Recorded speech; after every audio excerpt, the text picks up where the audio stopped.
ઈશ્વરની પાસે માગજો, પ્રભુ અમારા જીવનમાં દુઃખ ભરી દે.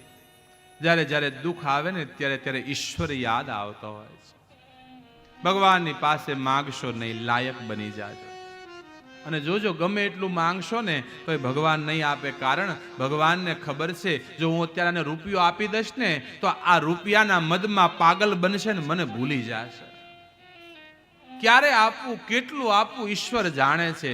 બસ લાયક બનજો. ભગવાન વિચાર કરે શ્રીદામાને કંઈક આપવું છે, શું આપવું? મને શ્રીદામા કંઈક આપે તો એના બદલામાં હું આપું. ભગવાન કૃષ્ણે યુક્તિ કરી છે. શ્રીદામાને કીધું, હે શ્રીદામા, ગોવાળિયાને કીધું કે આપણે રોજ વાછડા ચરાવવા આવીએ ને, એક કામ કરીએ, કાલ આપણે વન ભોજન કરીએ. અહીંયા આપણે બધા ભેગા થઈ ઘરેથી ભથણા ભાતા લેતા આવશું. કાલે બપોરે વન ભોજન કરીએ. પણ સાંભળો, બધાએ પોતપોતાના ઘરેથી એક એક વસ્તુ લાવવાની. બધાને થઈ રહી એટલે એક એક વસ્તુ લાવવાની. ભગવાને વિચાર કર્યો કે શ્રીદામા પણ પોતાના ઘરેથી કંઈક લાવશે, એનું હું જમીશ અને એના બદલામાં એને આપીશ. શ્રીદામાને કીધું, એ શ્રીદામા, ભલે તું રોજ અમારા ઘેર ખાતો, પણ આવતીકાલે તારા ઘરેથી લાવવાનું. સાંજ પડી, શ્રીદામા ઘેર આવ્યો છે. એની માને કીધું, માં આ રીતનું લાલાએ કીધું છે, કાલ કાંઈક લઈ જવાનું. માં હું આપીશ? હવે ઘરમાં તો કાંઈ હતું નહીં, શું આપે? શ્રીદામાની માં કે બેટા સુઈ જા, સવારે તને કંઈક કરી દઈશ. સવારની અંદર કહેવાય 2-4 ઘરેથી થોડી છાશ મળી. એ છાશ ખાટી હતી.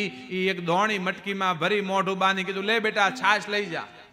બધા હારા હારા મિષ્ટાન મેવા લાવશે, છાશ કોઈ લાવશે નહીં. અને આ મિષ્ટાન મેવા ખાશો પછી તમને છાશ યાદ આવશે અને ત્યારે છાશ પીશો તો બહુ આનંદ આવશે.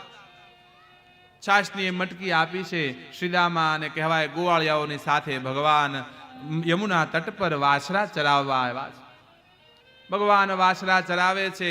આ વાછરા ચરાવતા ચરાવતા રસ્તામાં એક અઘાસુર નામનો અસુર આવ્યો છે. મોટું અજગરનું રૂપ લઈને આવ્યો છે. ભગવાન શ્રી હરિએ કહેવાય છે લીલા કરતા કરતા આ અઘાસુરનો ઉદ્ધાર કર્યો છે. બપોરનો સમય થયો. ભગવાનને કહે કે હે ગોવાળિયાઓ, હાલો હવે જમી લઈએ આપણે.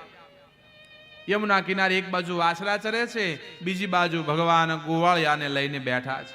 ફરતા ફરતા બધા ગોવાળિયા ભગવાન વચમાં કૃષ્ણ બિરાજમાન થયા.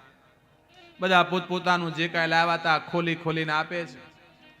કોઈ એમ કે લે લાલા, જો મારી બાએ કેવી હારી હુખડી બનાવી. પોતે થોડીક ખાય અને એનું જે એઠું બટકું હતું એ ભગવાનને જમાડે.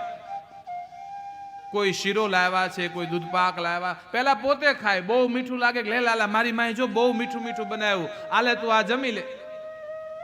અને ભગવાન આમ કહેવાય છે ગોવાળિયાના હાથનું મળ્યા ખાવા. ભગવાનનું ધ્યાન હતું કે શ્રીદામા હમણાં કાંઈક મને આપે, શ્રીદામા હમણાં કંઈક આપે, હમણાં કંઈક. શ્રીદામાએ વિચાર કર્યો, આવા હારા મિષ્ટાન મેવા વચ્ચે જો આ ખાટી છાશ કાઢી તો લાલો મારી મજાક કરશે, મશ્કરી કરશે. એટલે શ્રીદામાએ કહેવાય એનું મોઢું ખોલ્યું મટકીનું અને આખી મટકી મોઢે માંડી. હમણાં લાલાને કહે કે હું લાવ્યો તો હું પી ગયો. ગટક ગટક મેળ્યો શ્રીદામા પીવા. પણ નાનું બાળક કેટલી છાશ પીએ કે ગળા લગી આવી ગઈ. એક ઘૂંટડો મોઢામાં આવે, મોઢાનો ઘૂંટડો ગળા હેઠે ઉતરે એવી સ્થિતિ ન રહી. મોઢું આખું ઘૂંટડા ભરાઈ ગયો અને પછી કહેવાય મટકીનો ઘા કર્યો, મટકી ફોડી છાશ બધી ઢોળી નાખી. ભગવાને વિચાર કર્યો કે છેલ્લો સમય છે.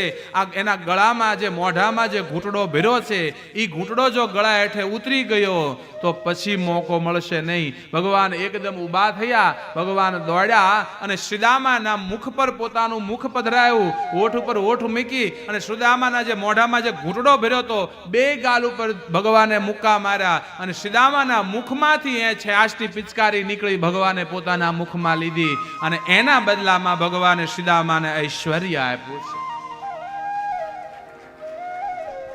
ભક્ત માટે કેટલું કરે છે ભગવાન.